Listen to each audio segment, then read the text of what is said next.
Some news organizations outside Indonesia were instruments for broadcasting Western propaganda into Indonesia.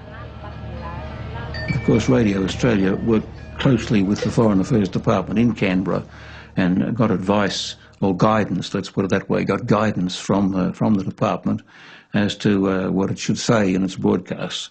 From time to time that guidance wasn't followed, but mostly it's true to say it was followed. The BBC's reputation amongst listeners in Indonesia was high, and at a time when the Indonesian people would feel that they could not rely on their own media, they of course are going to be leaning on what they regard as reliable sources, BBC, Radio Australia and so forth. I think there's no question whatsoever that we were all manipulated. I think probably the manipulation was being orchestrated by Norman Redaway, but I've no doubt that he too was also a part of an organisation in which the Indonesians played their part, the Americans certainly played their part.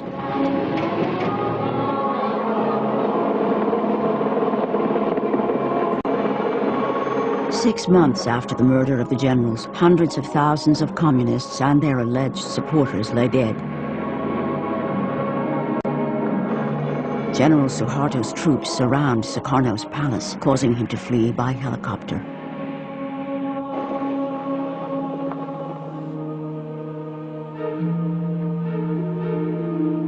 Later that day, President Sukarno is forced to sign a letter which hands the power of the presidency to General Suharto.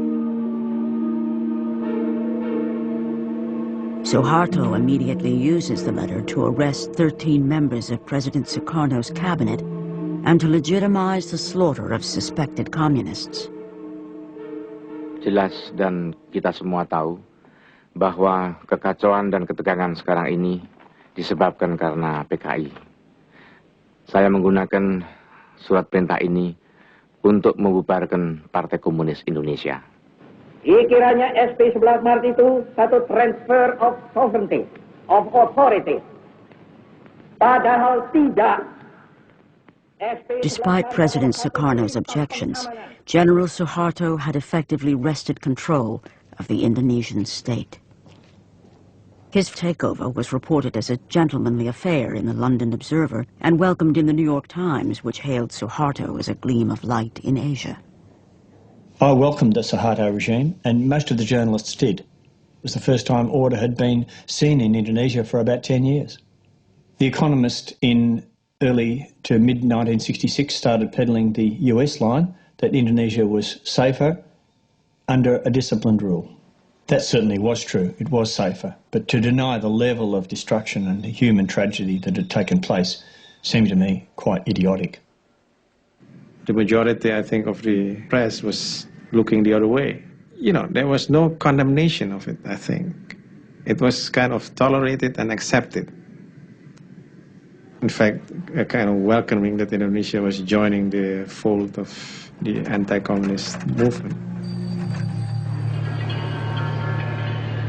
The Indonesian domino ultimately fell on the western side of the Cold War divide.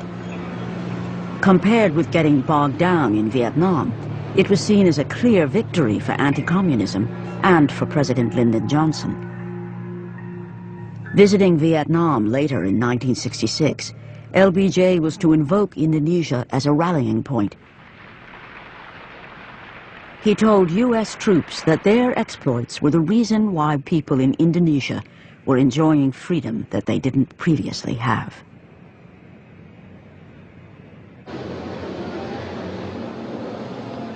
But in reality, it would be more than 3 decades before Indonesia would taste political freedom and freedom of speech.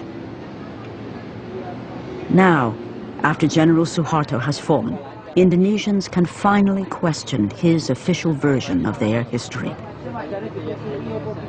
Like Professor Arif Budianto, the forensic pathologist who in 1965 was called to examine the bodies of the dead generals.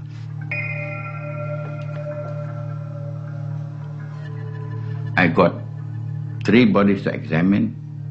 Not a single one of the bodies do we find the penis slice or we had signs of torturing them. We don't find.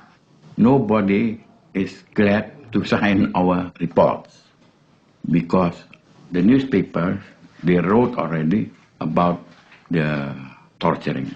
They said the penis too, they cut it off and then they throw it. They play with that, the Garwani's women. Professor Budianto's autopsy report was suppressed under the orders of General Suharto. Many Western journalists accepted the lurid story without question. Terror and bestiality was a calculated part of the PKI plan. They even had special mutilation squads made up of girls. Sex orgies went on before the torture ceremonies got underway. Eventually, the mutilated bodies were dumped down a well.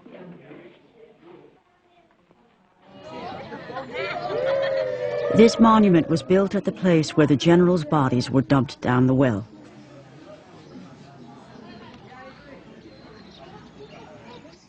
This is what pains me most, to see the women here, because I spent several years together with women who had been tortured to confess that they had perpetrated sexual crimes against the bodies of these generals. And of course we know that that was not true. Their confessions were published in the newspapers. And this was perhaps the most important propaganda weapon that Suharto used to send people out and kill members of, or suspects, communist suspects, family, everything.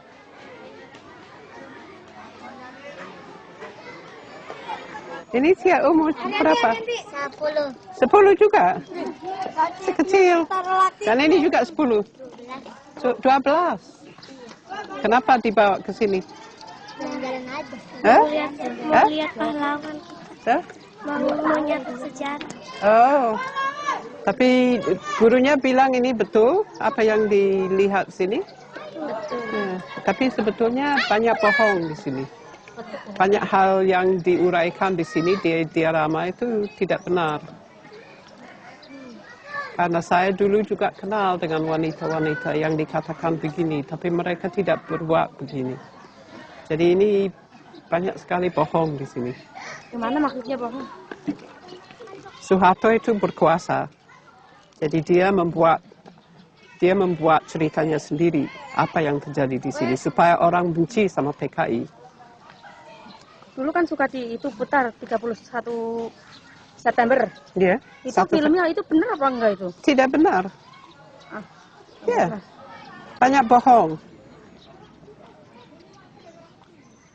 They say here these killings shouldn't be repeated.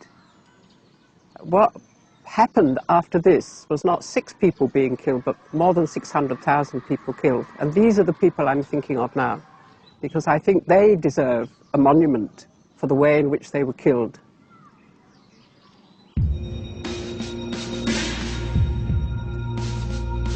Military courts put more than 1,000 people on trial for the murder of the generals.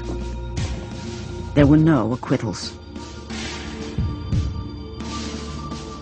The courts ruled that the Indonesian Communist Party was the sole puppet master behind the murders. Over 70 death sentences were handed down for the crime of having prior knowledge of the plan. But it's far from clear who else had prior knowledge of the plan to kidnap the generals. True responsibility is variously attributed to President Sukarno, General Suharto, and Western intelligence agencies.